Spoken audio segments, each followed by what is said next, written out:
Have you ever stopped to think about what goes on under our feet? And I'm not talking about a basement or a dull subway tunnel, but entire cities, built over centuries, sometimes millennia under the surface, we walk on every day. Each one was born for a different reason: to escape invaders, to escape the cold, to hide from bombs, to guarantee water in dry regions, or even to create more comfortable environments. Below ground, human beings have found ingenious solutions, secret refuges, and even movie sets. Today, Bello Mundo takes you on a journey like no other. Grab your flashlight, strap on your helmet, and come and see places so unexpected that you'll wonder, how did I not know this existed? Number 1. Darenkuyu, Turkey. We started our underground journey in Turkey, more precisely in Cappadocia, the famous land of colorful balloons and landscapes that seem to have come out of a fairy tale. Only today, the highlight is not in the sky, but underground. When you think of unusual places to live, have you ever imagined an entire city hidden underground? Well, that's exactly what the people of Darenkuyu did thousands of years ago. While the world was erecting immense walls to protect itself, they chose to go underground. And we're not talking about a makeshift basement, but a real underground city, complete and functional. Darenkuyu began to be excavated over 4,000 years ago. And the reason? Survival. During wars, and especially during the persecution of Christianity in the 2nd century, entire families would descend underground to escape the watchful eyes and fury of the Romans. There, protected from the violence that took over the surface, life went on. And don't think it was just a basic hiding place. Darenkuyu was a complete city. It had churches, schools, stables, food stores, and even cellars for drinks. While the world outside burned in chaos, underground there was organization, and above all, hope. Now you might be wondering, how was it possible to live there without suffocating? The engineering of this city is impressive. An advanced ventilation system, made up of vertical shafts, ensured that air circulated freely on all levels. Hot air went up, cold air went down, and even on the deepest floors the room remained airy. What's more, if the doors were sealed, the airflow continued to work perfectly. And speaking of doors, here's an incredible detail. To protect the city, there were no simple locks. The entrances were closed with gigantic stone discs rolled to block the passage. Any enemy who tried to invade had to deal with these tons of doors. It was practically impossible to move them without help. Currently, only 8 levels of the city are open to the public, but it is believed that the site has up to 20 underground floors, many of them still unexplored. For those who visit, the experience of descending through its narrow tunnels is a mixture of awe and suspense. Claustrophobics, on the other hand, might want to rethink this adventure. Number 2. Burlington Bunker, England. Leaving antiquity for the heart of the Cold War, our next stop is worthy of a spy movie. The Burlington Bunker in England. Hidden beneath the quiet Wiltshire countryside, this colossal bunker was built in the 1950s as an apocalyptic Plan B for the British government. The idea was to ensure that the country would continue to function in the event of a devastating nuclear attack. And when I say colossal, I'm not exaggerating. We're talking about an underground complex of 35 hectares of tunnels, practically an entire city hidden underground. Burlington had everything: dormitories, offices, warehouses full of food and drinking water, and even a secret communication system to keep the government connected while the world outside literally turned to ash. The plan was to house 4,000 people, including the political leadership, high-ranking officials, and, of course, whoever was on the essential list to keep the nation on its feet. But do you know what the most curious part is? It was never actually used. The much-feared nuclear apocalypse of the Cold War, fortunately, never happened, and so the Burlington bunker remained a secret underground, an intact relic of a time when fear of a red button gripped the world. Today, deactivated and practically abandoned, it is still one of the most intriguing and dark vestiges of that historical period, a modern ghost town that reminds us of how far humanity was willing to go to survive the unthinkable. Number 3. Montreal Underground City, Canada. Changing scenery completely, we arrive in Canada, where underground life has nothing to do with war or paranoia. Montreal's underground city, or Resso for short, is a veritable oasis against the cold. Imagine a labyrinth with more than 30 kilometers of tunnels connecting shopping malls, subway stations, hotels, offices, and even cultural centers. Created to make life easier for residents during the harsh winters, the freezing cold, this underground network has become an essential part of the city's routine. You can work, have lunch, buy a last-minute present, and take the metro without ever having to face the snow. The most interesting thing is that the Resso isn't a dark basement. It's bright, bustling, and superbly planned. If you ever visit Montreal, take the time to visit this city underneath the city. I bet you'll wonder, why doesn't my city have this? Number 4. Beijing Underground City, China. Now let's go to China, where Beijing Underground City proves that nuclear paranoia was not exclusive to the West. Remember when we talked about the English city afraid of the Cold War? Well, the Chinese have gone further. Built in the 1970s, this network of tunnels was so ambitious that it was designed to house up to 6 million people in the event of war. And don't think it was all hiding places. There were hospitals, schools, cinemas, and even skating rinks down there. The most curious thing is that, despite all this grandeur, the underground city was never used for its original purpose. Over time, parts of the tunnels were repurposed as storerooms, and for a short time, some areas were even open to tourists. Today, most of it remains closed, but the history of this human anthill continues to fascinate. Number 5. Setenil de las Bodegas, Spain.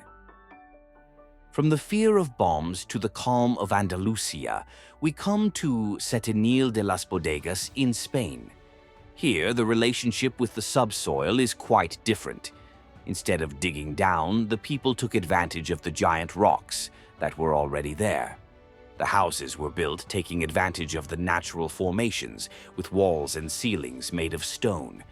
The village looks like a movie set, with narrow streets and cliffs forming cool shadows, a relief in the heat of southern Spain. In addition to the homes, bars and restaurants blend in with the rocks, creating a cozy and unique atmosphere. Setenil isn't just beautiful, it's a perfect example of how architecture can adapt to its surroundings. If you're passing through the region, take the opportunity to try some local wine and imagine what it would be like to live with a stone roof.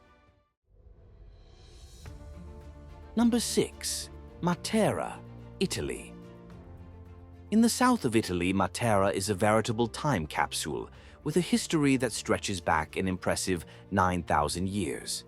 Its famous Sassi, caves carved into the limestone, form a surreal setting inhabited continuously for millennia. That alone would be incredible, but the story behind these caves is even more surprising. For a long time, the Sassi reflected the hardships rather than the ingenuity of its inhabitants. Until the mid-20th century, the city was synonymous with extreme poverty. Entire families lived in inhumane conditions, sharing small spaces with animals, without electricity, drinking water, or basic sanitation. The situation was so critical that the region was labeled a national disgrace. But history took an unexpected turn. Starting in the 1980s, a revitalization movement began to transform those caves. What had previously been seen as decay came to be considered priceless historical heritage. The old dwellings took on a new life. They became boutique hotels, charming restaurants, art studios, and cultural centers. The culmination of this transformation came in 2019, when the city was elected European Capital of Culture, literally from trash to luxury. Number 7. Kish, Iran. In the Persian Gulf, the island of Kish is home to one of the oldest and most ingenious tunnel systems in the world, the Qanats. These underground tunnels were developed centuries ago by the ancient Persians as a brilliant solution to the region's greatest challenge, obtaining water in an arid and hot environment. Instead of relying solely on ordinary wells, which dried up easily, the engineers of the time created an inclined system to capture and transport water from more distant underground sources, ensuring the constant supply of entire communities, even under the intense desert sun. Today, part of the Qanats has been restored and transformed into the underground city of Karis, an impressive tourist attraction. The tunnels are decorated with fossilized corals dating back millions of years, and the atmosphere is cool and peaceful, even under the scorching desert sun. Karis is a reminder that the underground doesn't just have to be functional, it can also be beautiful and full of history. Number 8. Edinburgh Vaults, Scotland. Moving on now, our next stop is the underground of Edinburgh, Scotland. Under the South Bridge, inaugurated there in 1788, there are chambers known as the Edinburgh Vaults. The initial idea was simple: to create warehouses and workshops to take advantage of the movement of the bridge. But the project didn't work out at all. Damp, lack of ventilation, and seepage made the place unbearable. The result? The merchants left and the marginalized criminals and unfortunates remained, turning the vaults into an underworld of smuggling, prostitution, and even murder. Over time, the sinister stories multiplied. Today, night tours take visitors to these dark galleries, illuminated by flickering light, where you might even meet the legendary Mr. Boots, a supposed ghost with heavy footsteps and unfriendly attitudes. His presence is often reported during tours of Edinburgh's underground galleries, being described as menacing and even violent. Although there are no exact historical records of who he was in life, many believe that Mr. Boots was a criminal or someone connected to the illicit activities that took place in the tunnels. His name comes from reports of heavy footsteps echoing through the corridors, as if he were wearing old leather boots, which reinforces the idea that he was a worker or even a criminal who patrolled the tunnels. Some stories suggest that he may have been a man who died violently underground, perhaps in a confrontation or settling of scores. His death would have left his soul trapped there, seeking revenge or simply unable to rest in peace. If you like macabre stories, this is the perfect destination to get that chill down your spine. Number 9. Moosejaw Tunnels, Canada. We now come to Moosejaw, a quiet little town in Canada, but with an underground full of surprising stories. What began in the early 20th century as a network of tunnels to keep the heating system running during the harsh winters soon gained a much more interesting reputation, and even a cinematic touch. During Prohibition in the United States, the Moosejaw tunnels became a stage for the smuggling of alcoholic beverages. Al Capone, the legendary gangster, is even rumored to have taken a few turns there. And let's face it, if there's a good gangster story, Canada couldn't be left out, could it? But it's not all legend and glamour. The tunnels also hold a much darker and more important chapter of local history, the suffering experienced by the Chinese immigrants who arrived in Canada at the same time.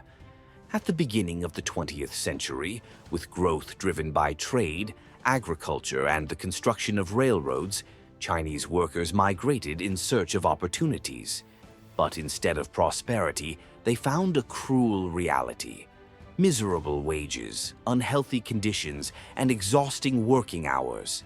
And as if that wasn't enough, they were the targets of discriminatory laws, such as the head tax, an abusive tax levied exclusively on Chinese immigrants. The Moosejaw tunnels then became a forced refuge. There, underground, these workers tried to escape the hostile gazes and violent discrimination of the surface. Below ground, they improvised spaces to sleep, cook, and live minimally, even without natural light and in extremely humid conditions. It was a desperate shelter, but for them, even better than facing the prejudice outside. Today, the site has become a tourist attraction with interactive tours that mix history and theater.